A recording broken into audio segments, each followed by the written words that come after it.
There are moments in life when the noise of the world becomes too loud, when the constant rush of expectations, conversations, and obligations drowns out the quiet voice within us. Finding strength in solitude is not just a book, it's a journey into the heart of that silence. It gently takes us by the hand and leads us inward, where true strength, clarity, and purpose are often waiting to be rediscovered. At its core, this book is about transformation, not through chaos or external struggle, but through stillness. It introduces us to the idea that solitude is not loneliness, and being alone is not a curse, but rather a sacred space, a doorway to deeper understanding. The world often teaches us that value is found in connection, in crowds, in productivity, but this book whispers a different truth, that your worth is not dependent on how visible you are to others, but on how connected you are to yourself. We follow the journey of a central character, Ava, a woman who once defined her identity through her relationships, career, and the many roles she played. She was a mother, a wife, a friend, a professional, constantly in motion, constantly available, constantly giving. But somewhere along the way, she lost her sense of self. There was a quiet ache in her soul that no amount of praise, success, or affection could soothe. And then life, as it often does, offered her a pause, not a gentle one, but a painful, necessary interruption. A divorce, a career shift, her children moving away. The silence that followed felt like abandonment at first. But it became something else. As Ava steps into solitude, she initially resists it. She tries to fill it with distractions, endless scrolling, binge-watching shows, reaching out to people out of habit rather than desire. But none of it satisfies the void. And so, finally, she sits with herself. Just sits, and in that sitting, in that brave act of not running away, she begins to hear herself again. This book beautifully illustrates that solitude is not about isolation from others, but reunion with oneself.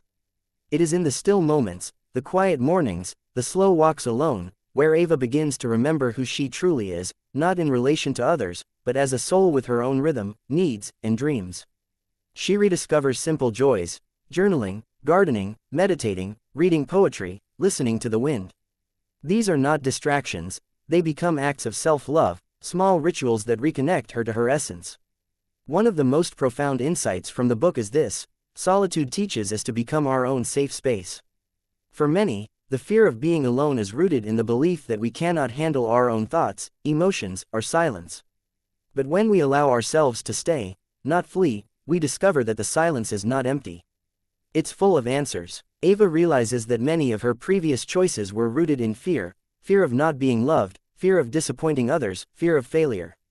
In solitude, those fears rise to the surface, but instead of being drowned by them, she learns to meet them with compassion. She begins to talk to herself not as a critic, but as a friend. There's a moment in the book, simple yet powerful, where Ava is sitting on her porch during sunset, wrapped in a shawl, drinking tea. Nothing extraordinary is happening, and yet, she is overwhelmed by a sense of peace she hasn't felt in years. That moment encapsulates one of the book's core messages: strength is not always loud or dramatic. Sometimes, it's quiet. It's the strength to be still, the strength to feel, the strength to begin again. Finding strength in solitude also challenges the modern myth that we must always be on, always connected, always responding. It critiques the idea that our value lies in our availability to others rather than our alignment with ourselves. Through Ava's journey, we are reminded that disconnecting from the world is not selfish, it's essential. Not forever, but for long enough to come back to ourselves. Only when we are full within can we give to others without losing ourselves in the process. The book weaves in the wisdom of ancient teachings as well, drawing on the practices of mindfulness, stillness, and inner observation found in philosophies from the East and contemplative traditions of the West. These teachings serve as a backdrop to Ava's transformation, showing that the path she walks has been walked by sages, seekers, and mystics for centuries. And while the world may have changed, the inner terrain of the soul remains timeless. Another key lesson from the book is about boundaries. Solitude teaches Ava where her true energy goes, and where it should no longer flow. She learns to say no, not with guilt, but with grace. She learns that not every call must be answered, not every invitation accepted. This clarity doesn't come from bitterness, but from self-awareness. She is no longer afraid of missing out, because she's finally found something she doesn't want to miss: herself. There's also healing in solitude. Ava reflects on old wounds, childhood insecurities, betrayals, patterns she once ignored. Solitude becomes a space where healing begins. She writes letters she doesn't send. She cries without needing to explain. She forgives, not for others, but to set herself free. This part of her journey is raw and real, and the book doesn't sugarcoat it. Growth in solitude is not always comfortable, but it is always authentic. Eventually, solitude becomes not just a refuge, but a foundation. Ava starts to engage with the world again, but differently. She's no longer performing. Her relationships are more honest, her choices more intentional. She no longer fills her calendar to avoid herself. Instead, she creates a life that honors her pace, her needs, her truth. She begins to attract different people, those who resonate with her authenticity rather than her image. The transformation is subtle yet profound. Ava doesn't become someone else, she becomes more herself. And that is perhaps the greatest power of solitude. It returns us to who we were before the world told us who we should be.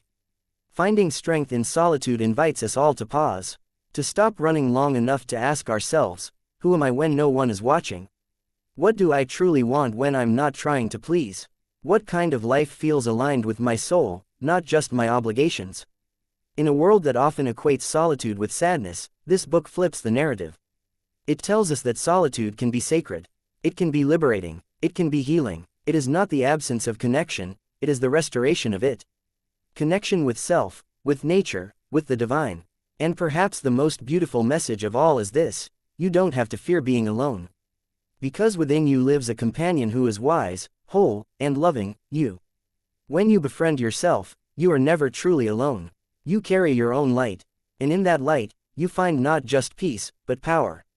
This book is more than a story. It is an invitation to step away from the noise, to sit with yourself, to listen deeply. Not to fix or change anything right away, but simply to be. To breathe, to remember. Because when the world grows too loud and life feels overwhelming, the answer may not be to do more, but to do less. To find a quiet space. To close your eyes, and to trust that within your own soul lies the strength you've been searching for all along.